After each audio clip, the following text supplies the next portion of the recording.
Hello, hello, and welcome to my presentation on homelessness and previously incarcerated individuals. This presentation is brought to you by Cresha Pinkston of Northern Illinois University.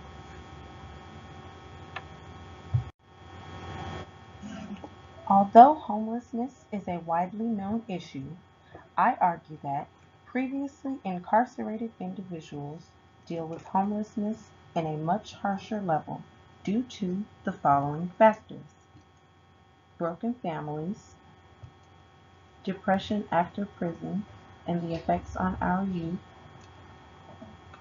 life after prison, social integration issues, housing issues, and finding the meaning in life, and employment and sheltering. In 2018, Western and Smith stated that the negative effects of incarceration on child well-being are often linked to the economic insecurity of formerly incarcerated parents. So, how can we effectively and thoroughly study the parenting of previously incarcerated individuals in order to get a clear view of what factors may cause the child to stray? Here is how. About 62% of Black children whose parents have not completed high school will experience the imprisonment of a parent by the age of 17, says Sykes and Pettit in 2014. Information such as this was found based on a study done by Western and Smith in 2018, where the quality of family relationships were measured by three variables. 1. The quality of family relationships being measured by parents who contacted their children via phone, writing letters, or during visits while incarcerated. 2. Parents who provided daily care, play, and activities, emotional support, and discipline, and financial assistance prior to their arrest. And 3. Post-release interviews on the feelings of the parents towards their partners. Based on the studies shown, it led me to question whether or not families were being destroyed from the inside out. It appears that, after careful research, Western and Smith concluded that stable private housing, more than income, is what keeps the families close after prison release. So what happens when housing isn't secured? Well, according to their measures of economic insecurity after incarceration, it appears that contact with children was strongly related to housing, and that multi-complex families had less likely of a chance of staying together. I found it interesting that bonds with children led to better housing. Housing security and the support of a loving family often contended with destabilizing effects of crime and addiction, something we may discuss in a later slide. I also found it interesting that shelters, transitional housing, or homeless individuals led to broken families. Based on the information previously provided, one may ask, what point are we getting at here? Well, in order to resolve issues that lead to homelessness, such as broken families, we must study the aspects of the family environment. This leads to our discussion on depression after imprisonment. Did you know that according to Turney, Wildman, and Schneider, onset of most psychiatric disorders is prior to incarceration, and that incarceration has a huge impact on major depression?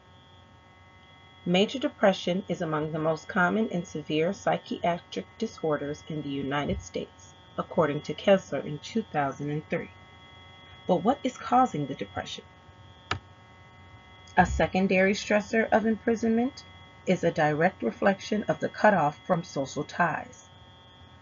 It is imperative that we note how important it is to focus on the well-being of those who are incarcerated.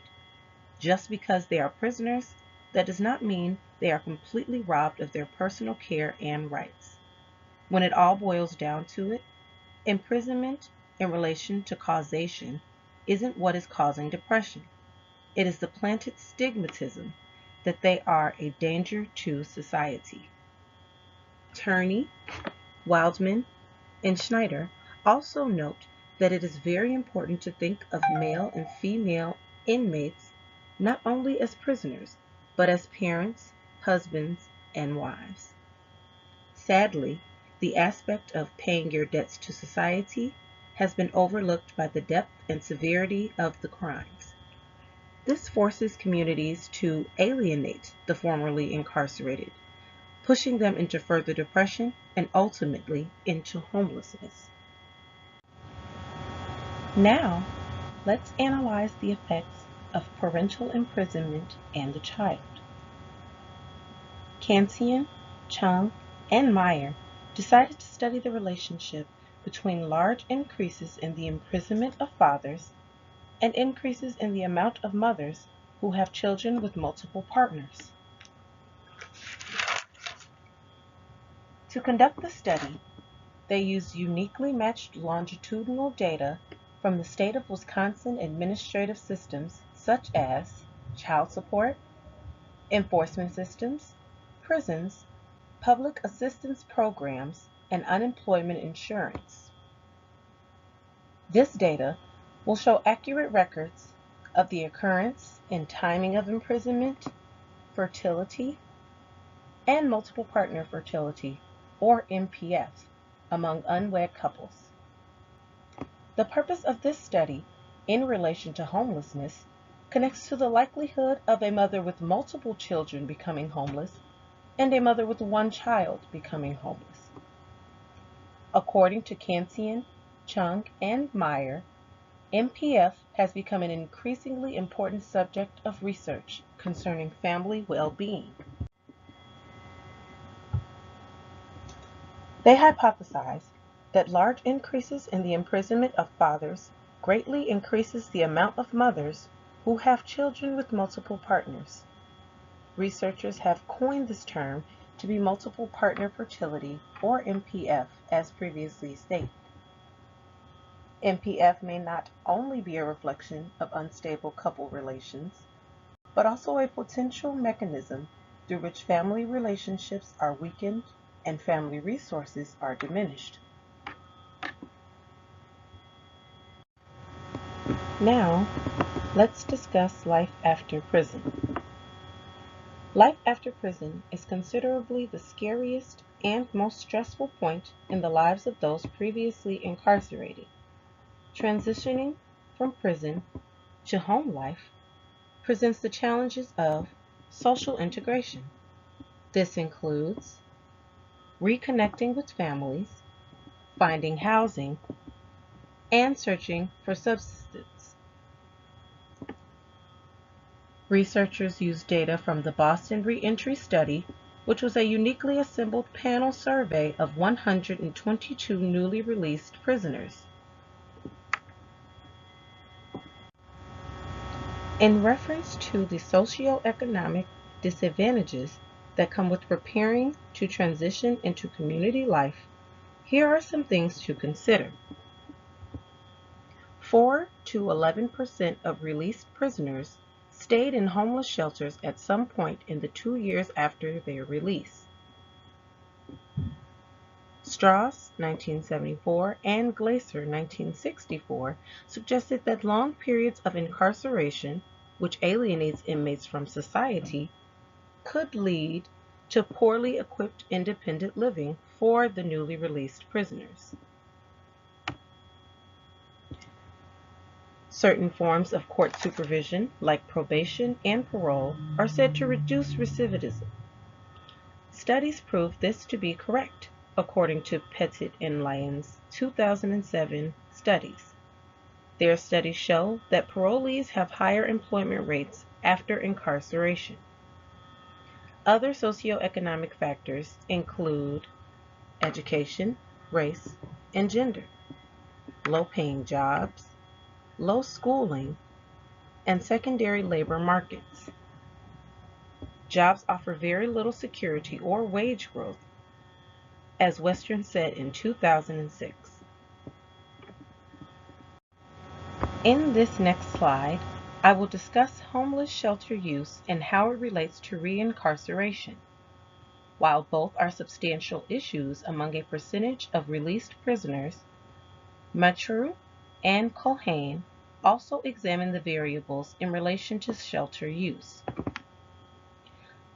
Mathieu and Culhane examine the interrelationships between the variables among a pool of 48,424 prisoners. Results show that within 2 years of release, 11.4% entered homeless shelters and 32.8% were reincarcerated.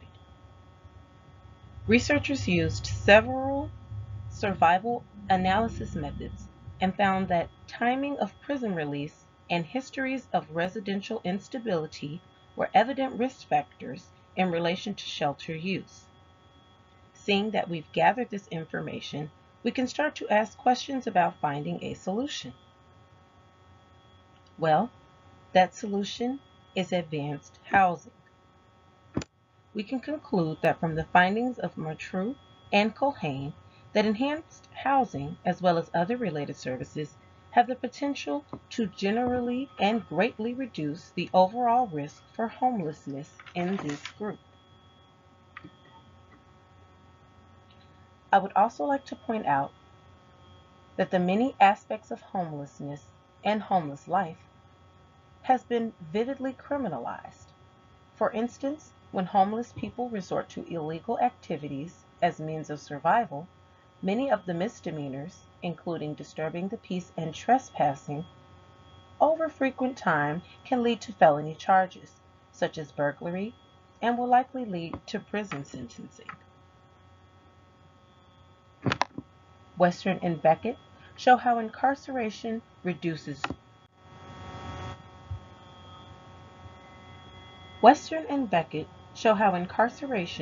reduces job prospects for prisoners after their release. This creates an economic disadvantage and a higher risk for homelessness. They are much like Mathieu, Culhane, and Western, in that they connect incarceration and reincarceration directly to homelessness. The data presented shows New York City's Department of Homeless Services and Department of Correctional Services. The Department of Homeless Services is the largest shelter network of any American city, and it provides emergency and long-term housing.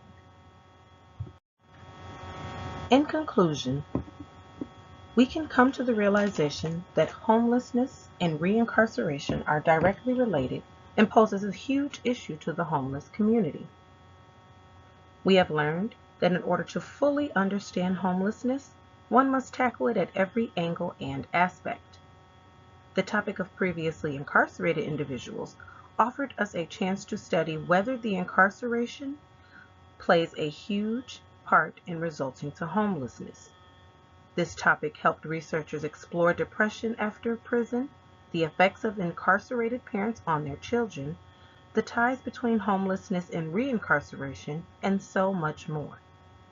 Many people assume that the biggest accomplishment for someone leaving prison was their release date, and that's almost never the case.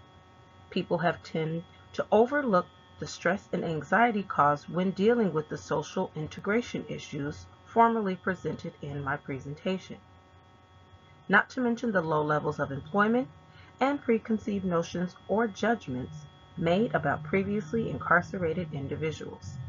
These are all factors that can lead to homelessness and are worth a shot at analyzing. Although neither concepts gave us direct answers to ending homelessness in America, it definitely gave us insight on how to better understand those individuals. Thank you.